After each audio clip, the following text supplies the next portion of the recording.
Juízes, capítulo 11, a partir do verso 12 até o verso de número 28.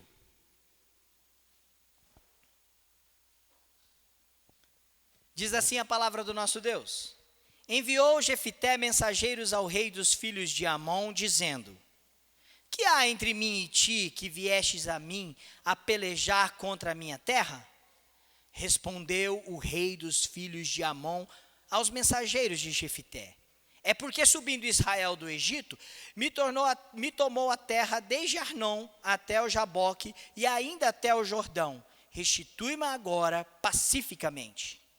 Porém, Jefité tornou a enviar mensageiros aos reis dos filhos de Amon, dizendo-lhe: Assim diz Jefité: Israel não tomou nem a terra dos Moabitas, nem a terra dos filhos de Amon, porque subindo Israel do Egito, andou pelo deserto até o Mar Vermelho e chegou a Cádiz.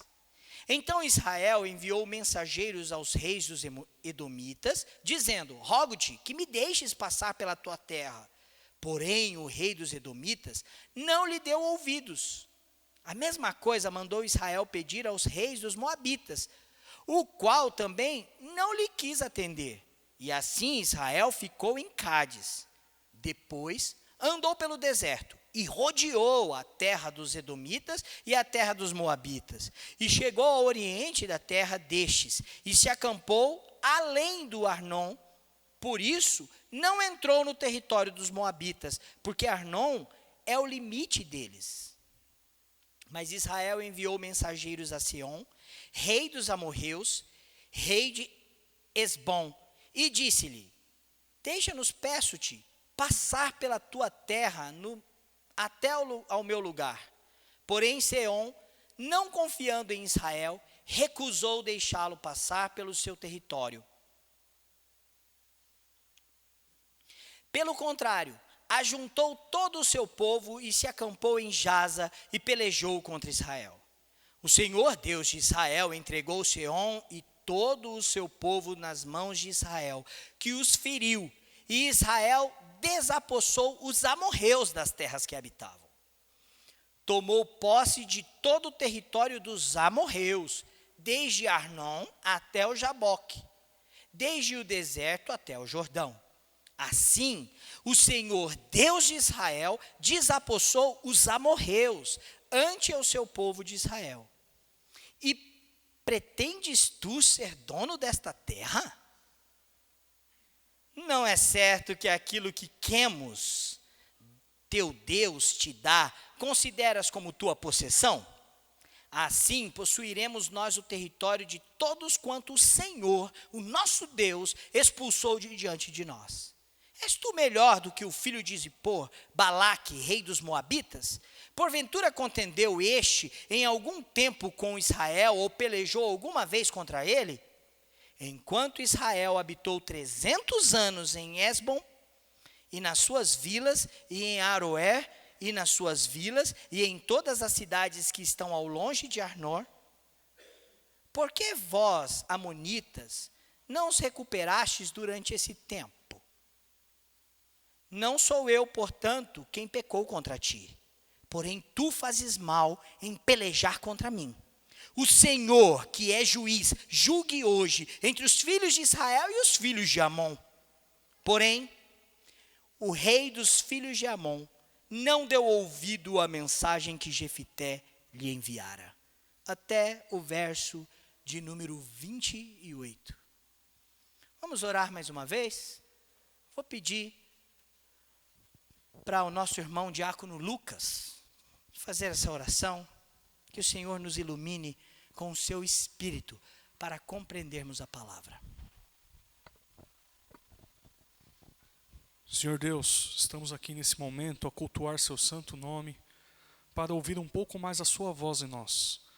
Que o Senhor venha usar e capacitar o seu pastor aqui, para que ele possa pregar o seu evangelho, ilumine o nosso entendimento, Pai, para que possamos entender da tua palavra e enraize em nossos corações, para que possamos aplicá-las em nossa vida para parecer cada dia mais com teu Filho Jesus. É isso que eu lhe peço em nome de Jesus. Amém. Obrigado. Irmãos, com a leitura desse texto, nós lembramos que o povo de Israel estava em guerra com este povo, os amonitas, cananeus, gente que queria e estava pelejando contra Israel há algum tempo e já dominava e oprimia todo Israel. Agora havia uma batalha, a batalha mais importante, em que Jefté é escolhido como o juiz, o líder político e também governador do povo de Deus. Jefté então toma atitudes para resolver o conflito. Para resolver o conflito da melhor maneira para aquele povo e para o povo de Israel. Era uma situação muito tensa e muito difícil. O povo de Israel estava debilitado, porque a opressão amonita era muito grande e tinha alcançado todo o território de Israel, e não apenas algumas tribos. As tribos antes do Jordão e da além do Rio Jordão. Jefté, então, tenta resolver um problema com diplomacia. E aqui, irmãos, nós vemos Jefté como um tipo de Cristo. Como alguém que aponta para o nosso Senhor. Que aponta para o eterno e benfeitor juiz do seu povo. Um ungido do Senhor, que é Jesus Cristo. Eu gostaria de propor o seguinte tema. Quais posturas devemos tomar em frente ao conflito? Nós também passamos por conflitos. A nossa vida é cercada por situações, ocasiões, pessoas que podem gerar conflitos. O pastor Jeremias, da 8ª Igreja Presbiteriana de Belo Horizonte, diz que existem 3 fatores principais para o conflito. O primeiro deles são circunstâncias. Circunstâncias desfavoráveis, ruins, podem gerar grandes conflitos na vida da gente. Circunstâncias são geradas por questões acidentais, são geradas por questões naturais, geram conflitos, dificuldades. Um outro fator são pessoas. Pessoas convivendo com pessoas enfrentam conflitos. Se relacionar com pessoas diferentes, pessoas de outra geração, pessoas de outros costumes e de outras crenças. Pessoas que têm posicionamento político e ideológico da gente, como é difícil. Hoje nós vivemos num tempo tão polarizado que quando você fala de alguma política, ou de algum partidarismo político, ou de uma opinião política, você entra numa discussão seríssima, e pessoas perdem a amizade, pessoas perdem o respeito, e elas fazem isso na fila do mercado, quando vão comprar pão, mas principalmente fazem isso nas redes sociais. Pessoas geram conflitos. Você pode ter conflito dentro de casa. Você pode passar por conflito no trabalho. Você pode ter conflito com vizinhos. Se relacionar com pessoas é muito difícil. E terceiro fator que o pastor Jeremias coloca somos nós mesmos. Ele diz que nós somos responsáveis por 95% do conflito que nós estamos enfrentando. E isso, inclusive, gera em nós ansiedades, preocupações, desgastes, porque muitas vezes nós criamos estes conflitos. E aqui, nós temos a situação dessas 2 partes citadas. Relacionamento com pessoas, os amorreus estavam ali desgastados, oprimindo Israel e tentando tirar Israel do seu espaço, da sua propriedade, da sua terra, da sua herança na terra prometida. E você também tem problema que o próprio povo de Israel criou, porque eles abandonaram o Senhor para servir aos deuses idólatras, os ídolos dos amorreus. Eles mesmos criaram este problema. Como então deve ser a minha postura diante destes conflitos? Eu quero convidar você a ver como Jefté agiu primeiramente. ele buscou uma solução pacífica. Está passando por conflitos? Antes de você tentar resolver na força, antes de você ir para uma batalha, busque resolver ou solucionar a situação pacificamente. Olha, vamos ver o verso 12. Enviou Jefité mensageiros aos reis dos filhos de Amon, dizendo: que há entre mim e ti, que vieste a mim a pelejar contra a minha terra? O que está acontecendo? Vamos tentar resolver isso com conversa, vamos estabelecer parâmetros.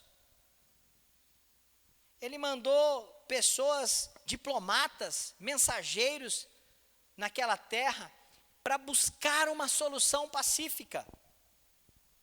Ele não foi primeiro para a batalha, embora, se você lembra do sermão anterior, ele foi escolhido para ser um líder militar. O povo queria ele porque Jefité era um guerreiro valente e um líder de um grupo de mercenários, tipo Sylvester Stallone.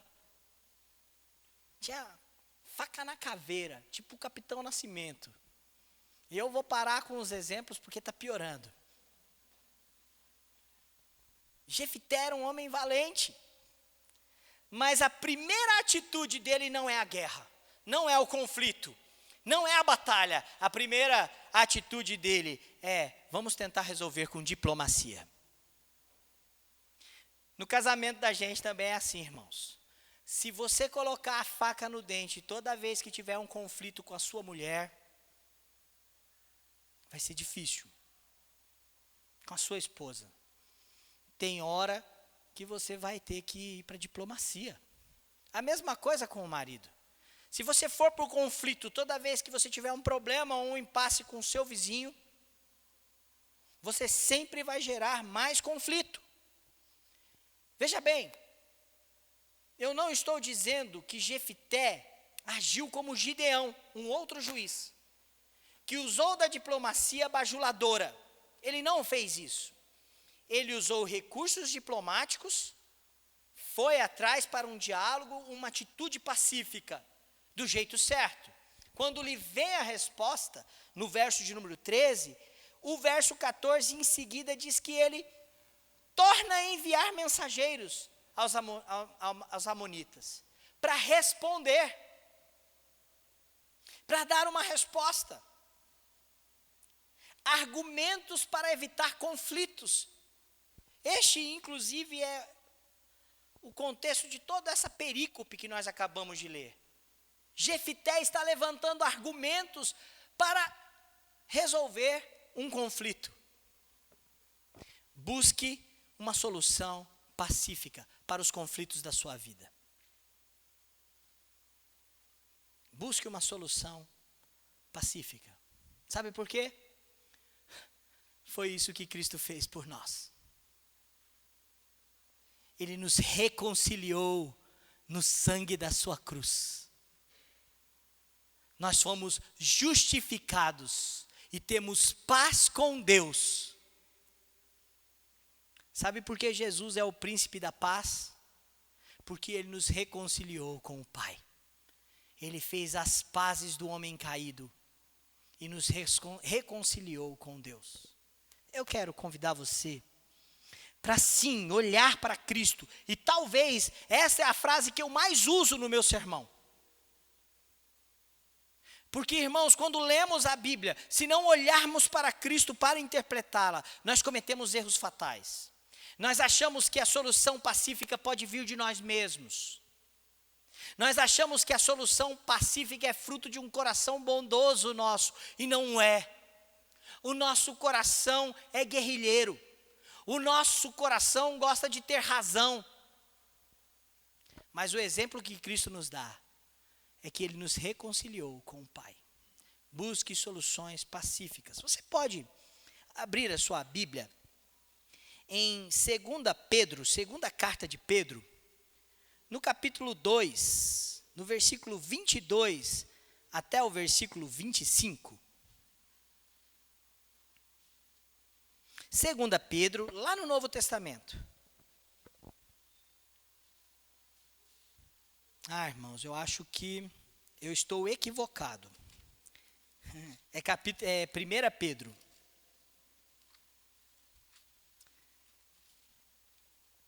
1 Pedro, capítulo 2.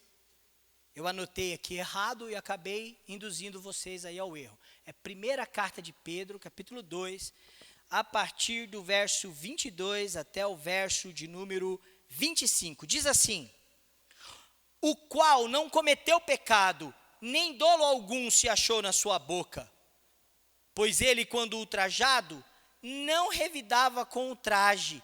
Quando maltratado, não fazia ameaças, mas entregava-se àquele que julga retamente, carregando ele mesmo em seu corpo, o seu corpo sobre o madeiro, os vossos pecados, para que nós, mortos para os pecados, vivamos para a justiça, por suas chagas fomos sarados. Porque estáveis desgarrados como ovelha, agora, porém, vos convertestes ao pastor e bispo da vossa alma.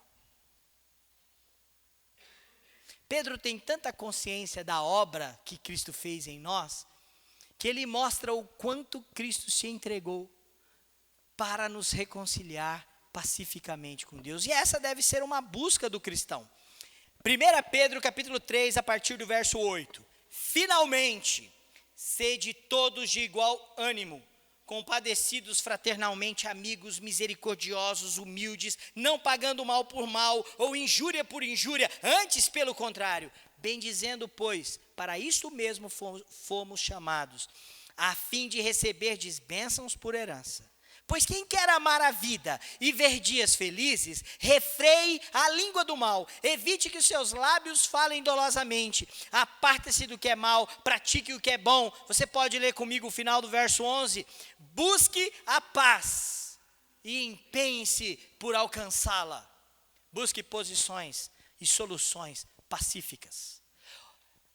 Esse texto não precisa abrir. Romanos 12, 18. Se possível, quanto depender de vós, tende paz com todos os homens. Evangelho de Mateus, capítulo 5, a partir do verso 3, quando se fala das qualidades que Deus valoriza, Jesus cita as bem-aventuranças, e uma delas é: bem-aventurado os pacificadores. Procure soluções pacíficas, porque foi isso que Cristo fez. Ele nos reconciliou com o Pai. Segunda postura de Jefité, estará a partir do verso de número 15 até o verso de número 22, lá em Juízes 11.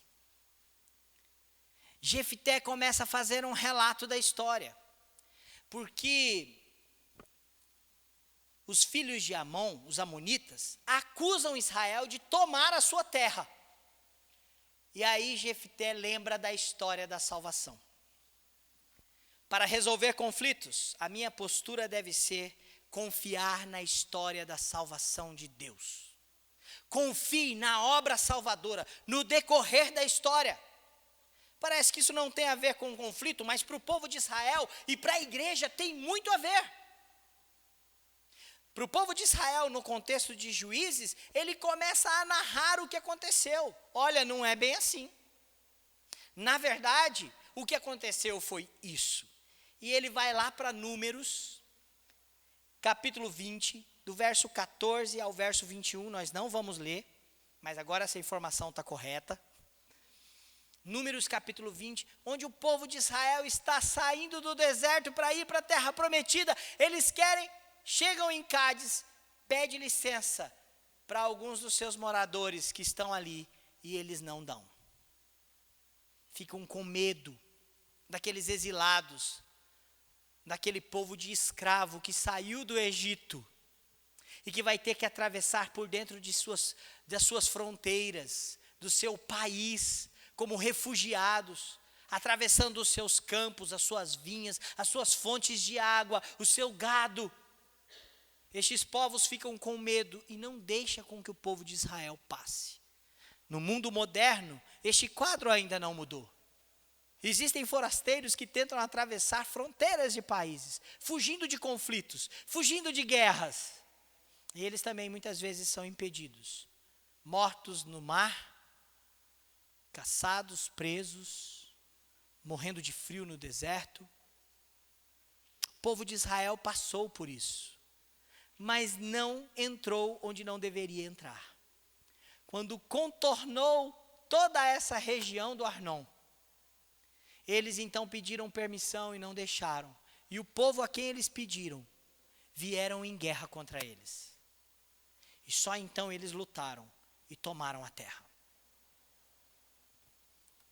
Essa breve relato histórico aponta para o pedido e a recusa, mas aponta de como Israel agiu de maneira correta e certa com aquele povo. E de como agora a terra que eles possuíam era a terra que eles conquistaram mediante uma batalha que foi imposta a eles pelo translado e que o Senhor os entregou nas mãos. Quando Jefité cita a conquista da terra, ele cita como vitória do Senhor e não como vitória apenas de Israel. Ele lembra que foi o Senhor que deu a vitória.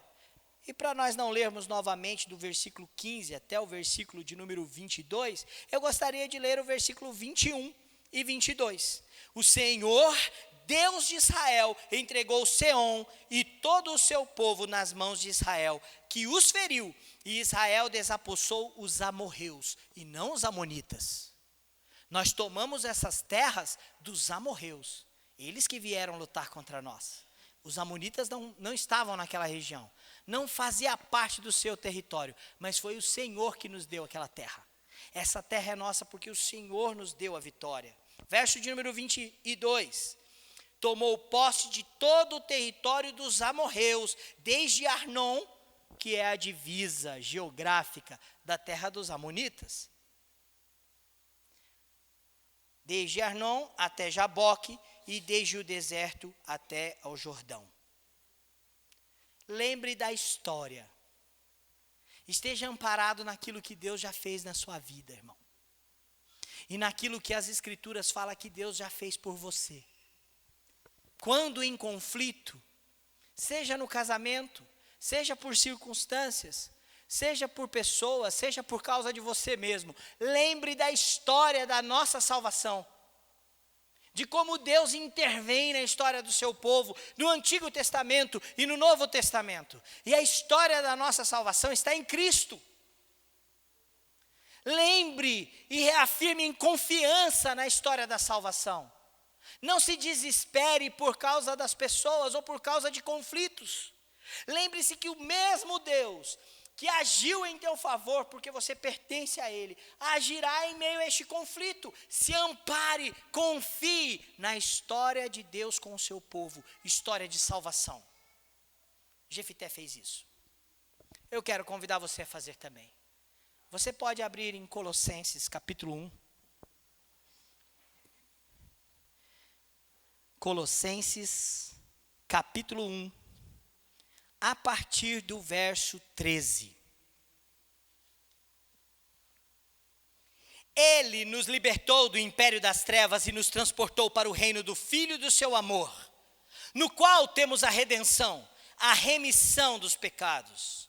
Este é a imagem do Deus invisível, o primogênito de toda a criação, pois nele foram criadas todas as coisas no céu e sobre a terra, as visíveis e as invisíveis, sejam tronos, sejam soberanias, quer principados, quer potestades. Tudo foi criado por meio dele e para ele. Ele é antes de todas as coisas. Nele tudo subsiste. Ele é o cabeça do corpo da igreja. Ele é o princípio e o primogênito dentre os mortos. Em todas as coisas, para em todas as coisas ter a primazia. Porque aprove a Deus que nele residisse toda a plenitude. E que havendo feito a paz pelo seu sangue da sua cruz, por meio dele, reconciliasse consigo mesmo todas as coisas, quer sobre a terra, quer nos céus, e a vós outros também, que outrora erais estranhos e inimigos no entendimento, pelas vossas obras malignas, agora, porém, vos reconciliou no corpo da sua carne, mediante a sua morte, para apresentar-vos perante ele santos, inculpáveis e irrepreensíveis. Colossenses é um resumo da história da salvação, que resolveu o maior conflito do meu e do seu coração, um conflito contra Deus, e a história da nossa salvação está amparada em Cristo. Terceira postura de Jefité. A primeira, busque solução pacífica. A segunda, confie na história da salvação. E nós confiamos na história da salvação em Cristo, que nos reconciliou com o Pai, com Deus, e que pode reconciliar todas as coisas e mover a nossa vida nisso.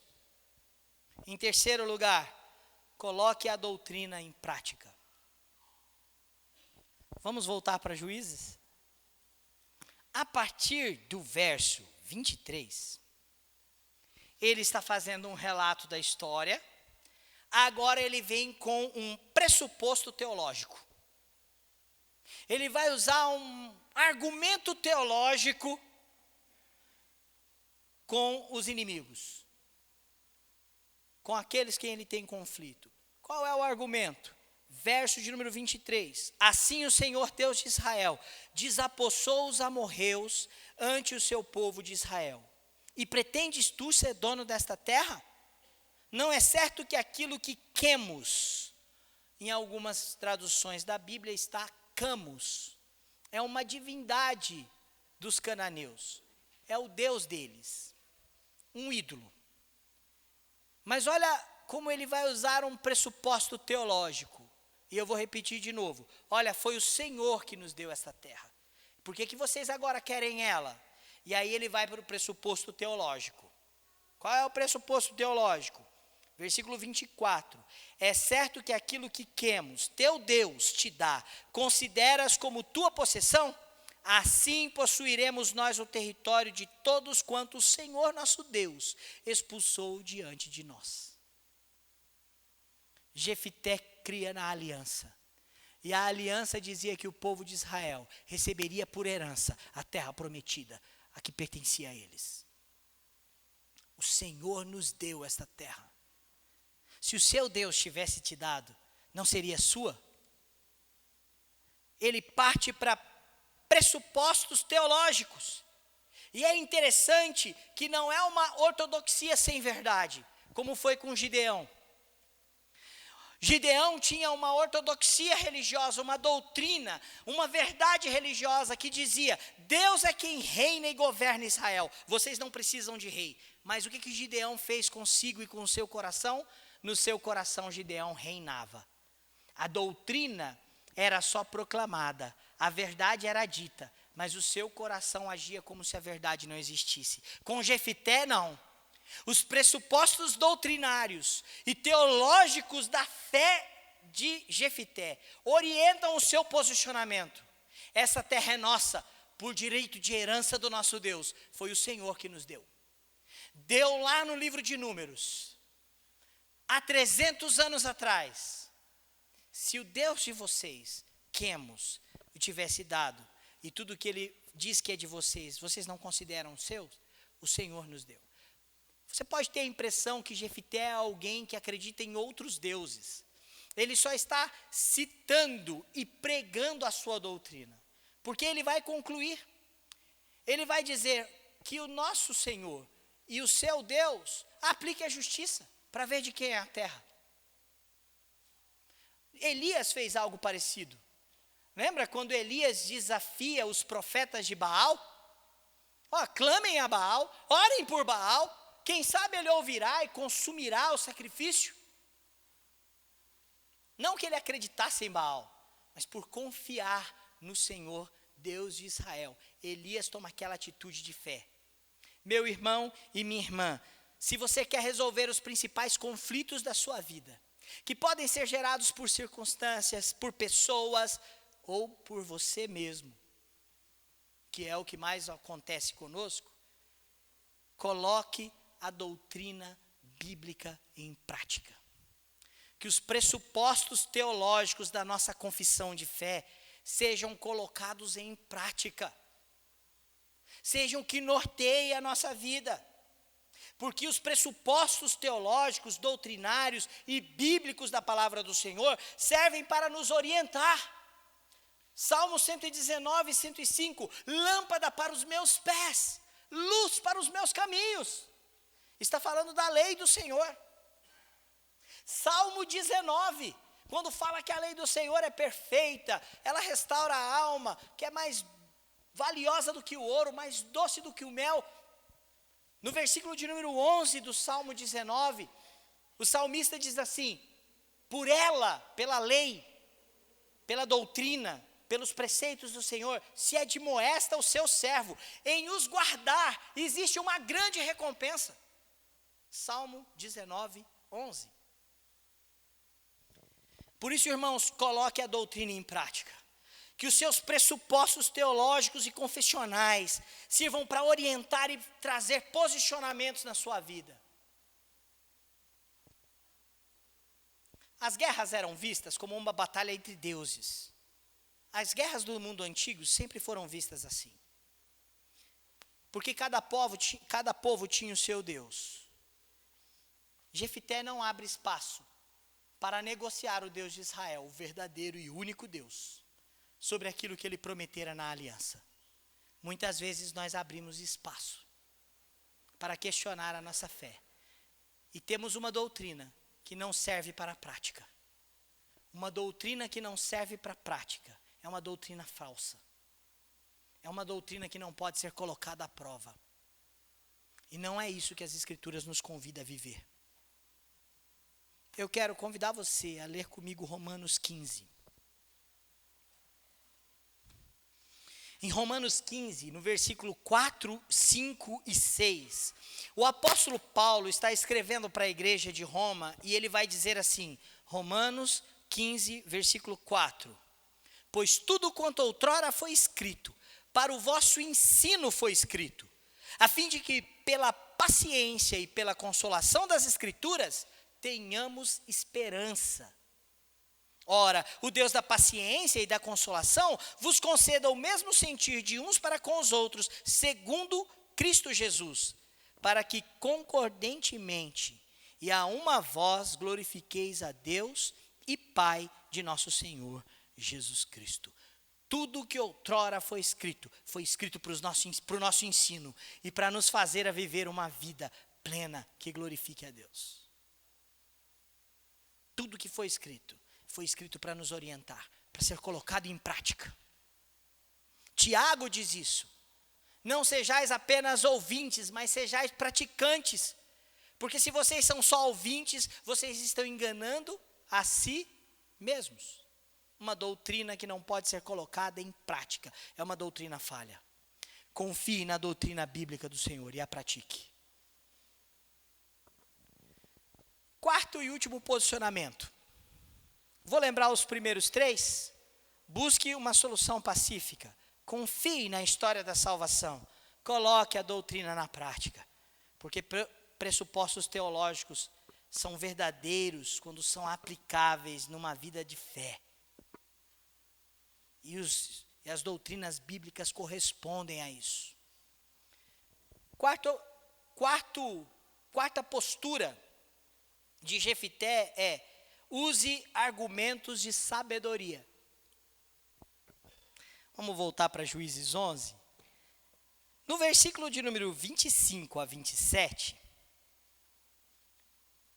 nesse processo de diplomacia e de buscar a paz primeiro, de confiar na história da salvação e de colocar pressupostos doutrinários verdadeiros como baliza para o seu posicionamento, Jefité então diz, com palavras de sabedoria: és tu melhor que o filho de Zippor, Balaque, rei dos Moabitas? Porventura contendeu este em algum tempo com Israel, ou pelejou alguma vez contra eles? Verso de número 26. Enquanto Israel habitou 300 anos em Hesbom e nas suas vilas, e em Aroer, e nas suas vilas, e em todas as cidades que estão ao longe de Arnon? Por que vós, amonitas, não as recuperastes durante esse tempo? Por que só agora? Não estão me entendendo? Se é de vocês por direito, e nós estamos aqui há 300 anos, por que só agora? Por que só agora vocês estão vindo? Por que os outros reis não requeriram isso? Por que eles não vieram nos expulsar? Este é um argumento que parece ofensivo, mas na verdade chama os inimigos à razão. Parem com isso. Vocês estão errados. Nós temos uma convivência pacífica, 300 anos de história, e agora vocês querem confusão? Ele usa precedentes legais aqui. E às vezes, irmãos, para resolver conflitos, nós precisamos nos amparar em precedentes legais. O rei de Moabe não achou necessário guerrear contra nós por causa disso. Agora vocês, 300 anos depois, querem fazer isso? O período histórico serve para provar. Por que só agora? Busque palavras de sabedoria. Provérbios capítulo 15, versículo 1. Sabe o que está escrito lá? A palavra branda desvia o furor. A palavra branda desvia o furor. Já discutiu com alguém que está gritando? Já fez isso? Você só consegue discutir com alguém que está gritando, discutir, eu estou falando de discussão, se você gritar também. A palavra branda desvia o furor, acalma. Jefité está colocando, olha, pensem bem, por que só agora? 300 anos de história, os reis dos moabitas não fizeram isso, era direito deles, porque nós guerramos contra eles, lutamos contra eles, tomamos a terra deles, porque o Senhor nos deu. Agora vocês, por quê? Tenha palavras de sabedoria no teu casamento, como, me perdoa, vamos repensar isso. O problema é que às vezes a gente vem para o cai para dentro, né? Vamos ver quem tem razão. Tem uma que é a minha favorita. Eu estou sempre certo. Irmãos, isso não vai dar certo. Isso vai gerar mais conflitos. Só que tem uma coisa. Jefité fez o confronto com a verdade. Você pode ler o verso 27? Não sou eu, portanto, quem pecou contra ti, porém tu fazes mal em pelejar contra mim. O Senhor que é juiz, julgue hoje entre os filhos de Israel e os filhos de Amon. Você precisa confrontar com palavras de sabedoria, mas com palavras que são verdadeiras. Você não ganha o coração do seu filho bajulando, dizendo não é bem assim. Você não resolve conflitos omitindo a verdade e esquecendo da verdade. Jefité disse, a verdade. Não somos nós que estamos pecando contra vocês. Vocês estão errando. Cuidado. Que o Senhor julgue a nossa causa. Irmãos, Efésios 4, 25 nos convida a agir em amor, buscando a verdade em amor. Não vos irai. Jefité representa alguém que tentou evitar conflitos. Eu gostaria de terminar esse sermão dizendo que não teve a batalha. Eu gostaria de terminar este sermão dizendo para você que toda vez que você usar estes recursos que foram ditos, não haverá mais conflito, que não haverá mais luta. O versículo 28 diz que o rei e o povo inimigo não ouviu a palavra de Jefité. Versículo 28. Porém o rei dos filhos de Amon não deu ouvidos à mensagem que Jefité lhe enviara. Eu gostaria de dizer que se você aplicasse todos esses princípios bíblicos que Jefité fez, não haveria mais conflito em sua vida. Que não haveria mais embates em sua vida. Que não haveria lutas a serem travadas. Não foi o que aconteceu na história. Mas foi o jeito certo que Jefité agiu como líder do povo de Israel. E a vitória não veio das mãos de Jefité. A vitória veio das mãos do Senhor. E domingo que vem nós vamos falar mais sobre isso. Tudo bem? Mas a verdade é que o conflito muitas vezes não é evitado quando agimos da maneira correta. Mas ainda assim, estamos agindo da maneira certa. É preciso olhar para Jesus, aquele que enfrentou conflitos por nós. E ele diz: o servo não é maior do que o seu senhor. Se o mundo me odeia, também odiará a vós.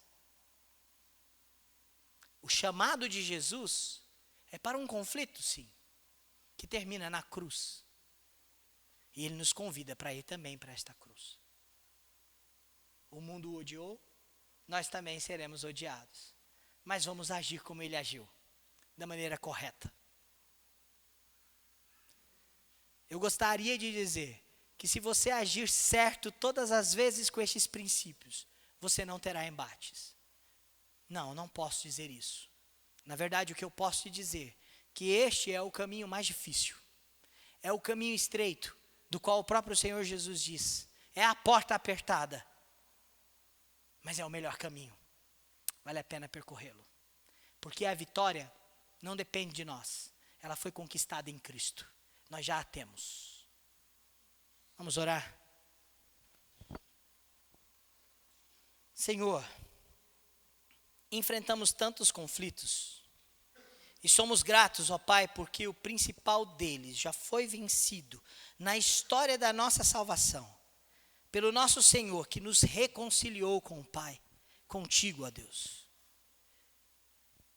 O príncipe da nossa paz, que nos justificou e que, ó Deus, nos convida a uma vida doutrinária verdadeira e prática, onde os nossos pressupostos teológicos, bíblicos e doutrinários influenciam as nossas posturas e nos conduz à verdade.